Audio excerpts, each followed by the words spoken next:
Voy a arrancar rápidamente a hacer un recorrido. Digamos, quiero como hacer algunos comentarios sobre asuntos que se expusieron, que me parece que es importante que ustedes, el equipo de trabajo, la UTL suya, tenga, digamos, tenga la visión, por lo menos la otra visión del asunto. Y debo ser franco. Ayer participé en una discusión a la que me invitaron y debo ser franco y debo arrancar que mi punto de vista personal es que para este caso no se requiere una ley de la República. Digamos que la ley 35 del 81, a mi modo de ver, desde el punto de vista de validación del convenio STCW, sigue vigente.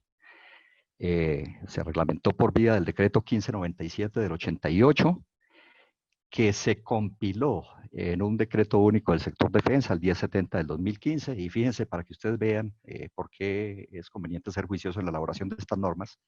2015 y ya estamos pensando en hacer modificaciones, y no solamente en hacer modificaciones, sino en subirle la jerarquía de decreto a ley, y a ley marco, como decía, o marco general, como decía Diana Osorio.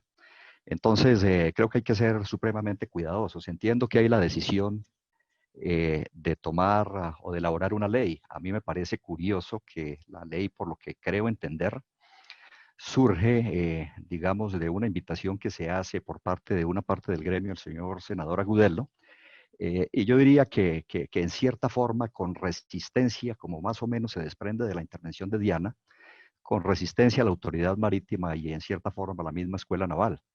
Me parece curioso, digo, que hoy en día la posición de la Dirección General Marítima pues esté de acuerdo y esté respaldando el proyecto de ley. Eso es hasta positivo, eso es hasta positivo, que eso se dé y si esa es la decisión, pues les deseo muchos éxitos. Lo único que sí les recomendaría es que tengan en cuenta observaciones que se han hecho, porque efectivamente coger una ley para volver la reglamentación técnica, como es prácticamente la ley de pilotos, como es casi que la misma ley de abanderamiento vigente, pues no tiene ningún sentido. Ustedes ven la ley de pilotos, yo lo he dicho reiteradamente, y es una ley que fácilmente se pudo haber elaborado por vía de decreto. Ustedes ven la ley de abanderamiento sin ningún tipo de fomento, sin ningún tipo de trato especial con relación, por ejemplo, a asuntos como los fiscales, sin ningún tipo de equiparamiento a las normas globales que las vivimos aquí al lado con Panamá. Una ley que no tenga nada de eso digamos, absolutamente inocua. También tengan cuidado con las recomendaciones que se han hecho en el sentido de que la ley debe quedar redactada en términos muy generales para que no nos ocurra como con la ley de pilotos, que siempre la pongo de ejemplo, que en menos de una década queda con algún artículo que genera dificultades. Aquí se han quejado de que el 1597 estableció unas rigideces que nos paralizan, lo dicen desde la misma autoridad marítima, funcionarios de la misma DIMAR. Es buen ejemplo para explicarle la preocupación. Si un decreto nos paraliza, imagínense ustedes una ley. Entonces creo que eso hay que tenerlo muy en cuenta. Voy a lanzar aquí una idea. Por ejemplo, discúlpeme que vaya un poco en desorden. Ayer se me decía como uno de los argumentos para explicar que por qué se necesita una ley, se me decía que es que la ley establece que un régimen sancionatorio sí debe ir por vía de ley. Perfecto, si eso es así, pues hay que cumplir la norma. Pero a mí me llama la atención que, por ejemplo, aquí está SIMPA, ayer discutíamos y participaba en la reunión a SIMPA, cualquier otro gremio profesional, los asuntos disciplinarios, administrativos de la profesión, lo regula la misma asociación. A un arquitecto, a un ingeniero lo van a sancionar y lo sanciona, se me pasa ahorita por el afán el nombre del gremio que lo representa. Y me llama la atención que entonces para el caso de los oficiales, mercantes y de la gente de mar se necesite una ley específica. Cuando podría ser una cosa que si se estudia muy bien, DIMAR podría delegar en el respectivo gremio que es, por decir algo, a manera de ejemplo, el Colegio de Oficiales Mercantes. Ah, que solo representa a los oficiales. Bueno, se puede estudiar con el mismo colegio para que se amplíe a toda la gente de mar y que sean ellos mismos los que tengan la representación de hacer, digamos, que ese código de sanciones y todo lo demás, de modo tal que simplifiquemos procedimientos, que no tengamos que estar haciendo normas. Les decía lo de la ley de pilotos. Ese es un ejemplo. Ayer y hoy lo corroboraba el señor almirante Soltado. Los pilotos técnicamente no son gente de mar. Yo creería que los pilotos que oyen que se excluyen de la gente de mar no creo que se sientan muy bien. Pero técnicamente es así. Está separado, digamos, en la calificación que hace y en las normativas que expide la OMI no califica a los pilotos dentro de la gente de mar. Sin embargo, el INPA es un órgano asesor de primer orden, un órgano consultor de primer orden de la Organización Marítima Internacional.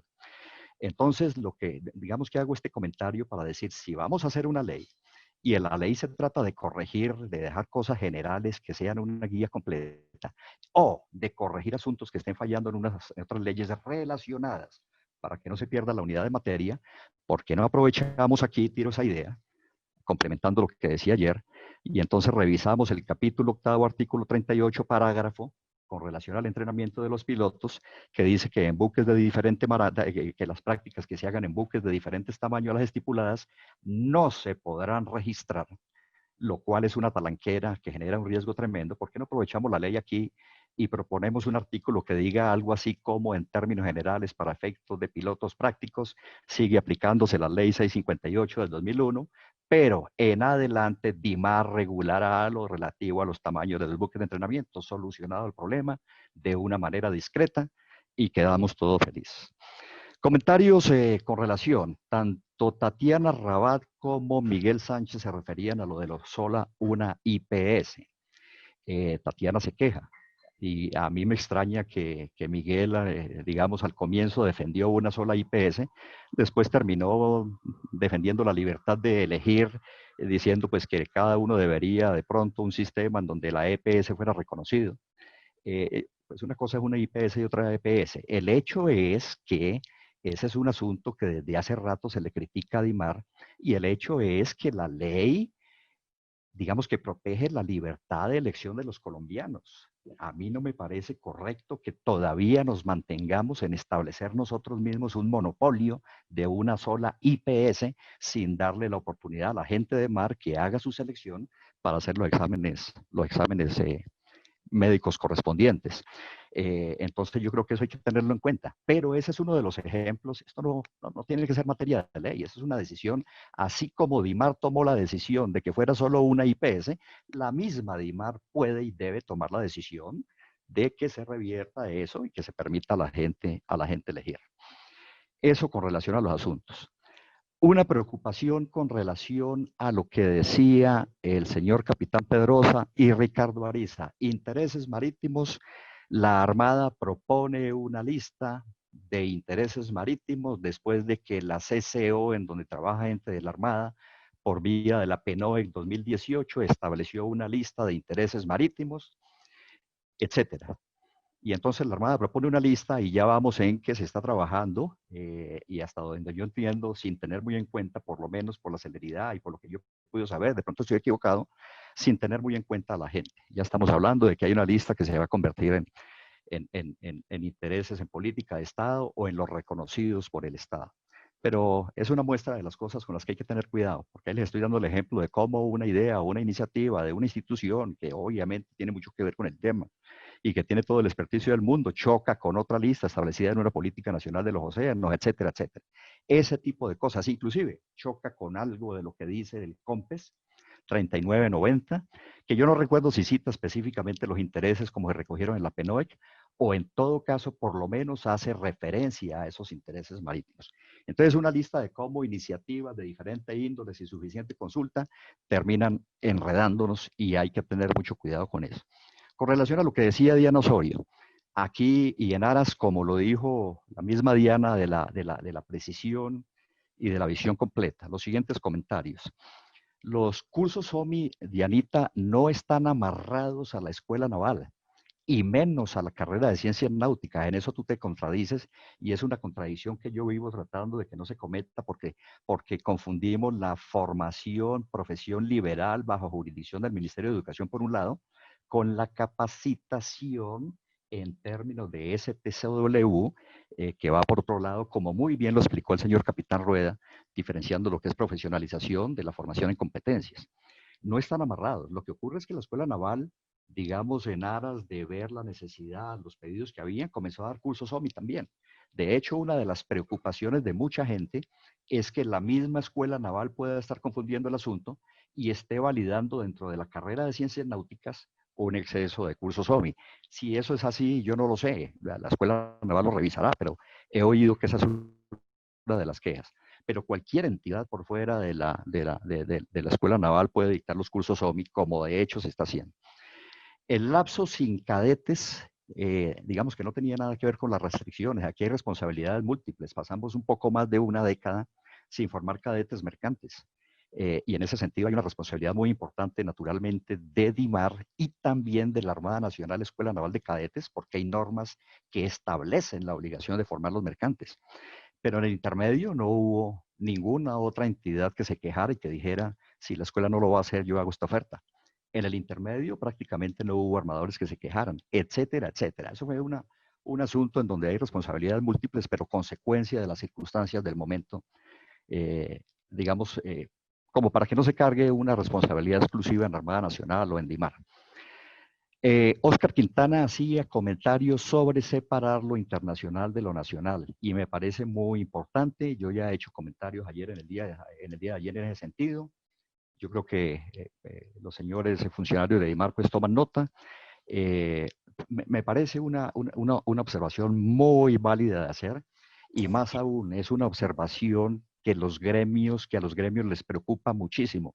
No se les oye o no se hacen oír suficientemente. Yo sí les pido que eso se revise muy bien, porque como lo decía ayer, si cogemos una norma en donde mezclamos lo internacional con lo nacional, entonces, desde el punto de vista de la internacional, eso significa que estamos modificando el STCW y por tanto lo estamos relajando. Pero desde el punto de vista nacional, eso significa que le estamos imponiendo a los nacionales unas normas internacionales y por tanto los estamos perjudicando porque le estamos estableciendo unos estándares que son muy altos y que tienen implicaciones. Por ejemplo, en costos de operación. Entonces, eso hay que hacerlo, digamos que hay que estar vigilantes. Con relación a algunos comentarios del señor almirante Soltado, que si la regulación nacional está por encima de la internacional. Y el señor almirante decía que la regulación nacional está por encima de la internacional. Eso es, con todo respeto, con Juan Manuel, bastante discutible. Y hay muchos ejemplos que demuestran que lo contrario está más cerca de la realidad. De hecho, hoy en día, me salgo únicamente con la frase, precisamente se habla de que está en crisis el Estado-Nación porque tiene mucho más poder los organismos multilaterales que las normas nacionales. Pero para el caso, para el efecto y en relación con lo que yo decía anteriormente, de que hay que tener en cuenta que una cosa son la navegación internacional y otra todos los asuntos de navegación nacional, para el efecto no tiene digamos, un impacto directo, porque las normas internacionales se nos imponen, así nosotros queramos aquí regular lo que sea, así ni siquiera ratifiquemos el STW. Un colombiano se embarca en un buque de otra bandera y sale a navegar en otras aguas de otros países y no le van a pedir que cumpla norma nacional nunca, ni una sola vez en 1000 intentos. Le van a pedir siempre que cumpla las normas internacionales. Entonces, digamos que eso no viene aquí al punto. En el mismo sentido, pero ya lo había dicho, pues la consideración de que a mí me parece que aquí no es necesaria una ley, ya lo había dicho, me parece que las normas que facultan a DIMAR para directamente entrar a regular, hay normas en suficiencia. Tan es así, repito, tan es así que venimos digamos, intentamos reemplazar un par de decretos con una ley. Y eso ocurrió y se dio y se ha mantenido y no ha habido absolutamente ni siquiera ninguna idea de pleito por esa razón. Tan es así que el STDCW, como todos ustedes saben muy bien, fue modificado por enmiendas de Manila del 2010. Y tan es así que ayer de DIMAR mismo nos explicaban que el mismo Consejo de Estado dijo que cuando se trate de asuntos técnicos, la misma Dirección General Marítima puede introducir esas normativas, no por ley, ni por decreto, sino por simple y sencilla resolución de la misma Dirección General Marítima. Entonces, respaldo para normatizar este tipo de cosas hay suficientes. El señor almirante Soltavo hacía un comentario con relación a proteccionismo. Y yo sé que esa idea aquí en el país cala muy bien. No por nada somos un país que tuvimos reserva de bandera y que tenemos una norma de gente de más de 80-20. Yo sé que eso es muy llamativo desde el punto de vista político, si se quiere. Pero ojo con eso, que precisamente las normas globales lo que buscan es que hayan normas equivalentes para toda la gente del mundo, más en una actividad como esta que es de carácter global. Pero ojo con lo siguiente también, porque es que nosotros pensamos que cuando nosotros aplicamos normas a extranjeros, entonces, digamos, los extranjeros son unos entes allá que sencillamente responden sin reaccionar a lo que nosotros hacemos. No, señor, no. De hecho, eso ocurría, por ejemplo, en las grandes negociaciones entre Estados Unidos y China por debilidad de gobiernos demócratas. Y en eso ha consistido gran parte de la política económica de Trump en llamar a los chinos y decirle, no, papá, ustedes me establecieron estas medidas, les aplicamos exactamente lo mismo. Con eso lo que quiero decir es, ojo, porque si nosotros le establecemos medidas de protección a Panamá, entonces lo más seguro es que Panamá por reciprocidad nos aplica exactamente las mismas medidas de protección. ¿Y quién pierde? ¿El que tiene más o el que tiene menos buques? Entonces, ojo con eso, que eso de protección, que puede parecer muy bueno y que puede parecer muy atractivo, es algo complicado. Además, por un asunto de respeto del sistema democrático, si un armador, por las necesidades que sea, como ha ocurrido con algunos armadores colombianos, necesita o quiere traer un capitán o un tripulante extranjero, sobre todo un capitán de alguno de los países andinos. Señor Voy Mete, cerrando, quisiera. Elkin. Sí, Voy cerrando. muchísimas gracias. Voy cerrando, sí. En medio del marco, hombre, ¿por qué tenemos que meter o introducir normas que amarren al armador y que se le diga desde un escritorio en Bogotá, para decirlo gráficamente, a quién tiene que contratar? Si el libre mercado, y se supone que en una democracia liberal se propende por el libre mercado, establece que hay que dejar que el armador sea el que determine qué es lo que le conviene. Por ese tipo de medidas de protección, vamos introduciendo una serie de cosas y nos acostumbramos a eso, que tiene un impacto tal que en términos generales, para hablar de países súper proteccionistas, pues miramos al este, ahí a Venezuela, y eso es lo que ha ocurrido. Zapata Fabio hacía un comentario al cual ya me referí, las leyes que no sean normas técnicas, las leyes no es para que sean normas técnicas y vayamos allá a un detalle. Y creo que si ya se tomó la decisión de ir con una ley, pues eso hay que considerar. Yo creo que esos comentarios, teniendo en cuenta que se acabó el tiempo, Elkin Gallego, y los felicito por la iniciativa, que aunque no la comparto, como les dije, les deseo éxitos y que sea lo mejor en aras del gremio, para que le vaya bien al gremio general, a las autoridades y a la gente de mar. Muchas gracias y un saludo muy especial a todos.